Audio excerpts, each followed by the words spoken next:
Bueno, los volúmenes de algunos sólidos pueden ser calculados por integrales definidas. Estos son los sólidos de revolución, porque nosotros si tenemos una función f continua, tal que, bueno, por ahora supongamos que la función es mayor o igual a cero para los x entre a y b, ¿no? Entonces, básicamente lo que estoy diciendo es, tengo una función continua entre la b, que acá la b que elegí es menos 2,5.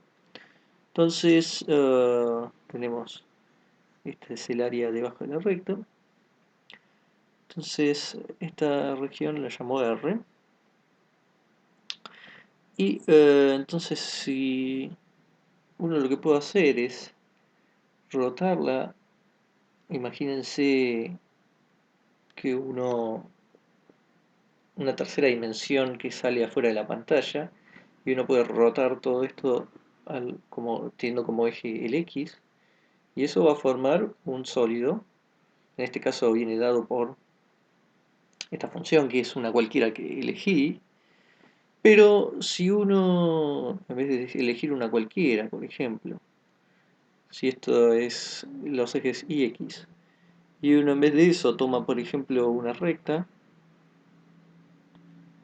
¿no? Vamos a dibujarlo mejor. O sea,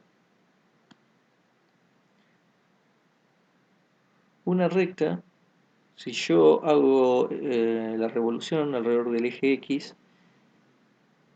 esto me va a dar un cono.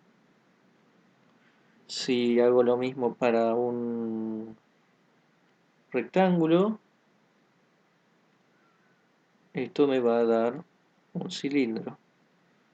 Y si hago lo mismo para un semicírculo, bueno, me va a quedar, si es un semicírculo, me va a quedar una esfera, ¿no? Hay que pensar que todo esto lo giro alrededor del eje X y me queda una esfera, y si no tenía un medio círculo, tenía una medio elipse, va a quedar un elipsoide. Bueno, la fórmula general para obtener el volumen B del sólido de revolución va a ser pi por la integral entre A y B de la función, la que esté tomando en cuenta, al cuadrado de x, ¿no? Si f de x es igual a, si nosotros lo tenemos de esta forma, es lo mismo que considerar pi integral a b de y cuadrado de x. Esta es la fórmula, también se la llama la fórmula del disco. Bueno, esto tiene que ver con que estamos de alguna forma en cada punto haciendo un disco, ¿no? Al rotar. Bueno, entonces, si en vez de tener una función que depende de x, tuviera una función que dependa de y ahora nuestro eje podría ser el y también, uno tendría también una fórmula similar. En este caso, en vez de tener fx igual a y, tendríamos una g de y que dependa de x. Y en ese caso vamos a tener lo mismo. Nuestro volumen, que ahora sería alrededor del eje y, ¿no? Tenemos algo así y giramos alrededor de y. Bueno, esta fórmula va a ser igual, pero considerando, vamos a considerar un C y un D nada más para diferenciarlo del caso anterior, g de i al cuadrado de i, y esto otra vez, considerando esto, es simplemente x al cuadrado de i.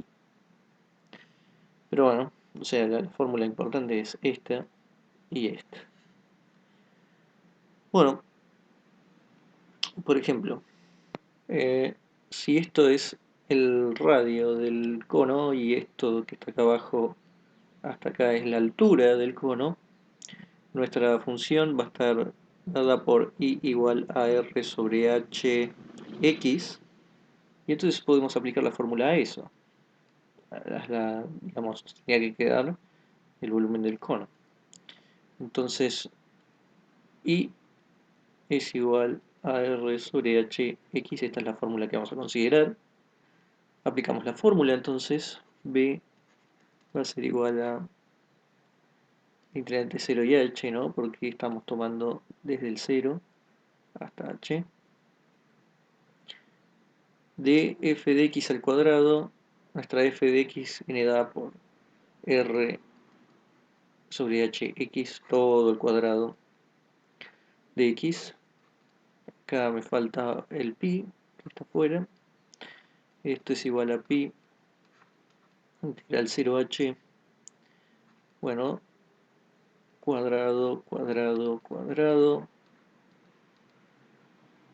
Entonces de todo esto puedo sacar. Lo único que depende de x es esto.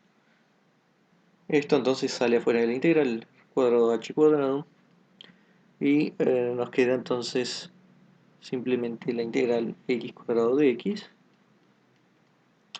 Entonces pi r cuadrado h cuadrado y luego la evaluación entre 0 y h de, bueno, acá tengo que ponerlo, x cubo sobre 3 a la integral de esto. Y esto es nada más evaluarlo en h.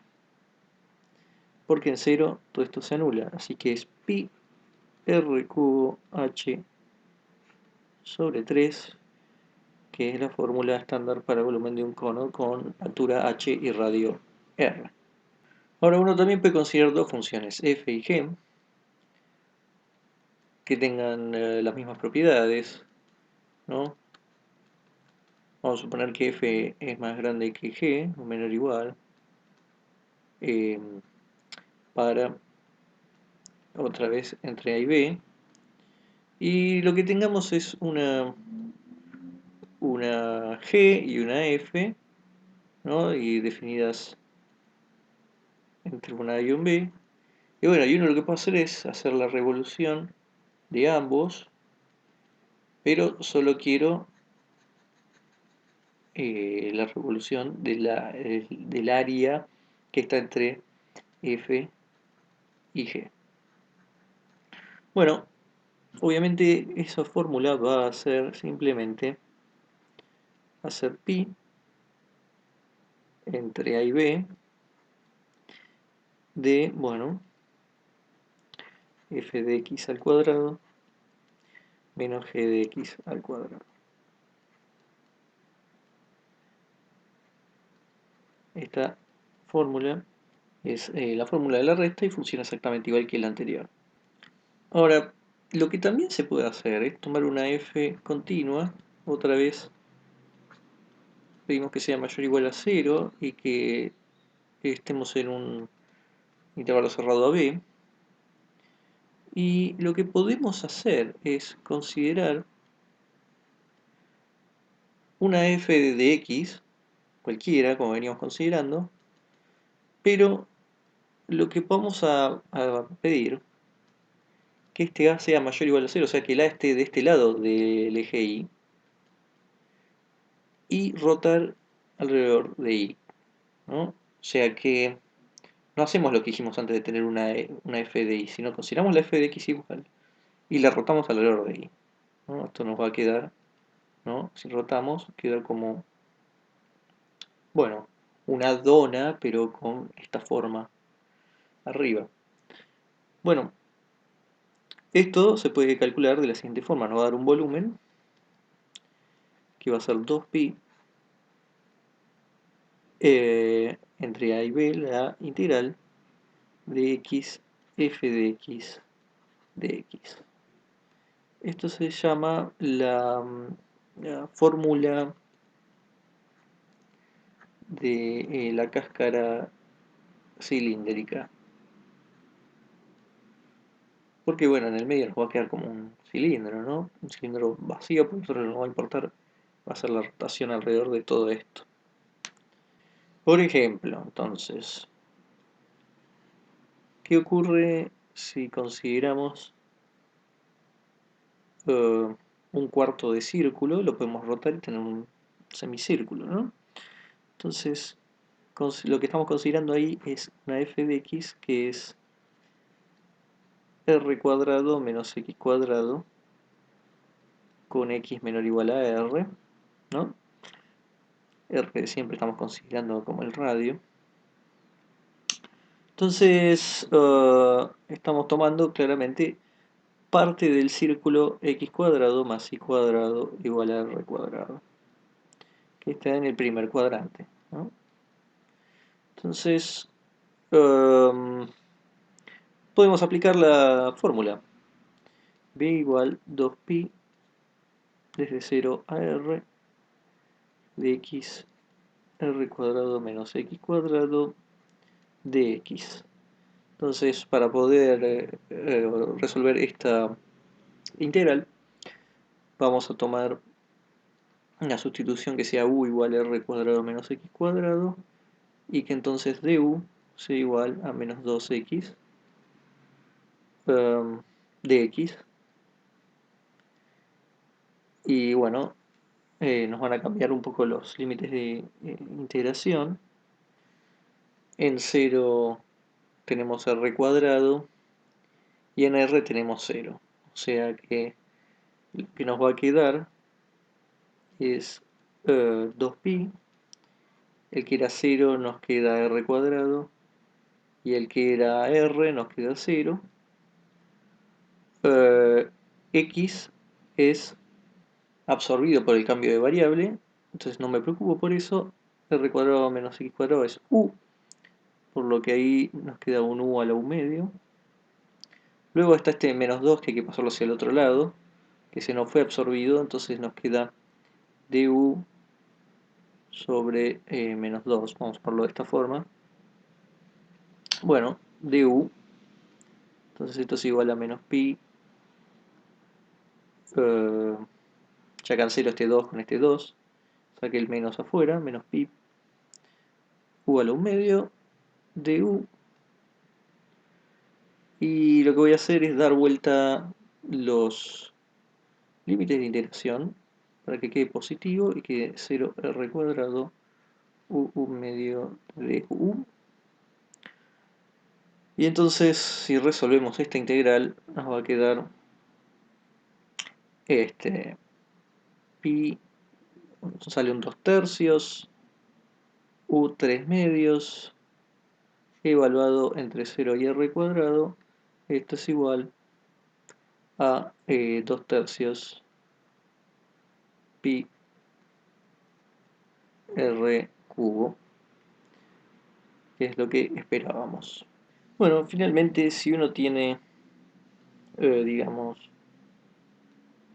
una fórmula que nos dé para cada punto x el área en esa feta, digamos, uno entonces puede obtener lo que se llama la fórmula de la sección transversal, ¿no? Acá estaría el ax para un x y después podemos tomar toda la integral de todos los ax sabiendo ya cómo depende. Si yo sé, por ejemplo, que el radio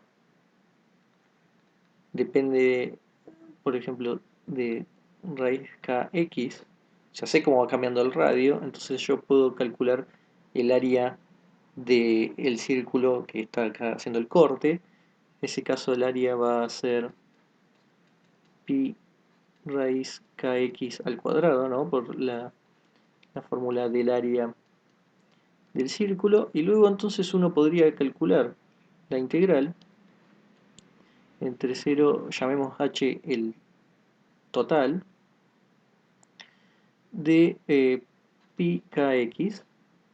Estamos asumiendo que sabemos cómo va cambiando el radio y por lo tanto el círculo, el área del círculo, y después sumamos todas las áreas del círculo mediante la integral.